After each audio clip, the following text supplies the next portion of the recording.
Ngayon, mapagpalang araw po sa ating lahat, maging sa mga viewers po, supporters po ng Team Kalingap, at lalong-lalo po sa ating panauhing pandangan sila Governor Dong Padilla.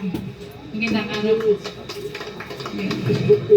So yun, today is one of the great days, not only for me, but especially for my family. Bago po ako magpatuloy, please allow me to praise and thank the Lord for all the blessings He gave us. Isang taon na po akong lipas, at hindi pa rin po ako makapaniwala sa malaking pagbabago na nangyari at dumating sa buhay ko. Receiving many blessings are overwhelming.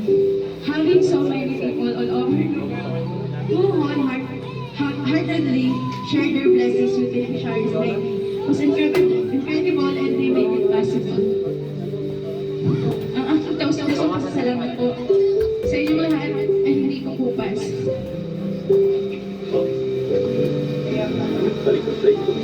As I mentioned, during my 17th birthday, I just have a simple dream. Not for me, but for my family. Yung magkaroon ng kahit maliit lang na bahay. At makaisa po doon sa tabing dagat. Pero nilay na po na napakalaki po para sa pamilya ko. Bukod pa po sa mga blessings na continuously ang pagdating, buhos na buhos po talaga.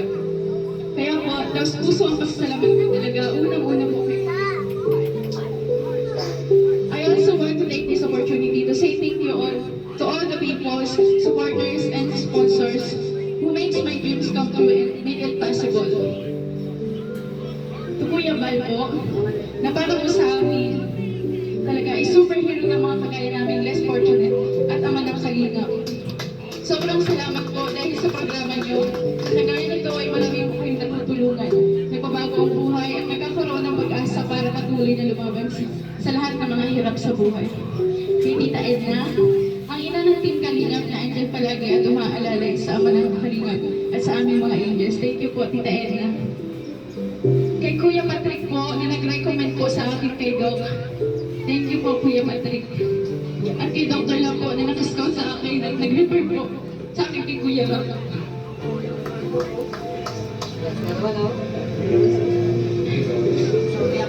Salamat po, Doc, kasi kahit sobrang layo po noon ang pinaglalabahan po namin nila po. Talagang pinapuntahan niyo po kami para magpapag po yung tulong ninyo.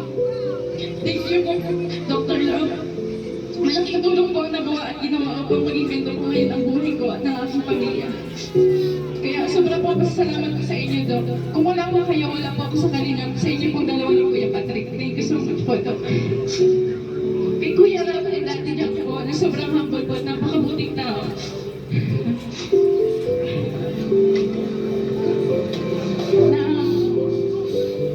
Malaking bagay ang nagawa sa akin upang mas maraming makakilala, magmahal at sumuporta sa akin at nakapunta ko sa iba't ibang lugar, bansa at kung ano pong opportunity ang dumating po sa akin na nakatulong po sa aking pamilya at sa pag-aaral ko po. Kuya Rab, Ate Jack, salamat po sa inyo. Para po sa akin, kayo po talaga ang pag-asa ng katulad po namin kabataang kapaspalan. Salamat po, Kuya Rab. Sa mga angels po, maraming salamat din sa inyo. Nakakatampo kasi wala po kayo dito, pero yun, naiintindihan ko naman kasi yung iba pong angels ay na po, college. Yun. Thank you din po sa mga angels na pag may problema po ako, andyan po sila palagi sa tabi ko. Thank you so much po. Sa mga T-boys, sa mga kuya naming angels, salamat din po sa inyo sa magiging mabuti at maaasahan na kuya naming mga angels. Lalo na po kay Tatay Pure Health, na hinahatid po kami po ang event kahit kaming gabi na at malayo ang bahay namin. Andiyan pa rin siya para maghatid. At kay Kuya Starax po, lagi akong tinatanong po, okay naman po. Thank you po, Kuya Starax, na-appreciate ko po yan. Kay Kuya Rinzi po, ang hatid ng bulong na minsan fake news.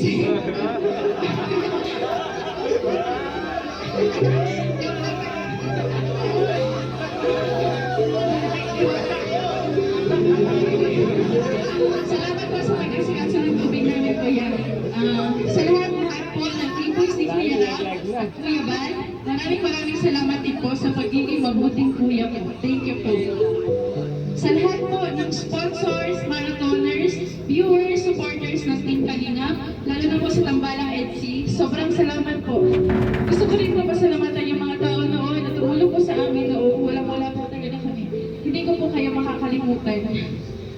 At saka syempre po, yung sa mga karpentero po, na pinangungunahan po ni Kuya Ma, salamat din po sa inyo. Kung hindi po dahil sa inyo, wala po ganito kagandang bahay. Thank you po.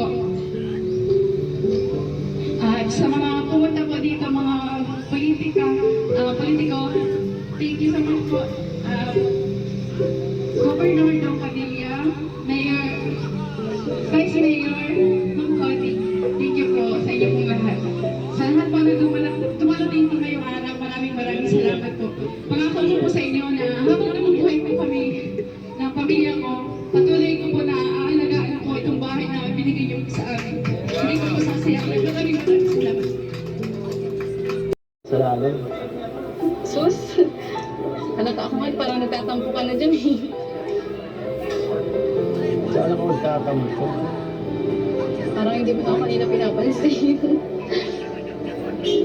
Siyempre, madami kang bisita. Okay. Mas priority yun. Hindi ko naman bahay ito eh. Highlight ka dapat, hindi ako. Sorry, kasi yung hindi kita kanina nabanggit. Hindi ko naman talaga intention na hindi ka banggitin. Sadyang sinadya ko talaga kasi na hindi ka na muna nilid kasi gusto ko yung tayong dalawa lang. Special na message sa'yo. Tsaka nakita ko din naman kanina na gutom na din yung mga tao kaya hindi ko muna sinarado yung bigay ko ng mga message o pasalamat ko sa mga sponsor. Ano ba? Huwag mo nga TV nun. Hindi ko nga hindi naman sila. Kami galala. Bakit nararamdaman ko? Parang nagtatampo ka. Ito lang talaga ako dati na doon, no? Eh, Saka, bukasin mo to, dito sa akin. Dapat ikaw ang mas ma-highlight dito, hindi ako.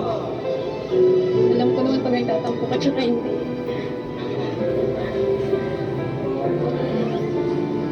Huwag mong isipin yan. Tapos na yan. Hindi naman. Maliit na bagay yan.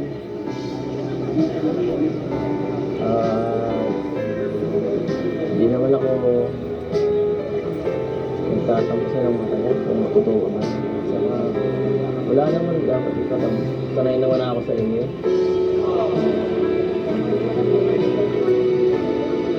Pero yun ayun ko na sasabihin. Thank you kasi lagi kang nandiyan. Pag may problema ko. Tapos nung yung malayo pa yung bahay namin, lagi mo kong inahatid, nagsundo. Tsaka kahit busy ka, talagang pumupunta ka. Salamat. Hindi rin. Ang bira. Siya baga. Thank you. Kasi nandiyan ka lagi. Sinusuportahan mo. Tapos pinapalakas mo pa yung loob. Gusto ko talaga kasi private message sa iyo. Tayo lang ba? Okay lang yun. Kaya sana huwag mo masamain yung kanina na hindi kita binagay kanina. Sa harap ng mga ninong natin. Charot. Uwi. Ano ba yan? Hindi ba yung galit? Hindi pala niya pinansin. Sorry na kasi. Okay na kasi mag-aalit. Joke lang. Kita ko natin yan. Sige lang. Sorry Hindi na. naman ako magagalit sa'yo ng matagal. Hindi naman kita kayang tiisin.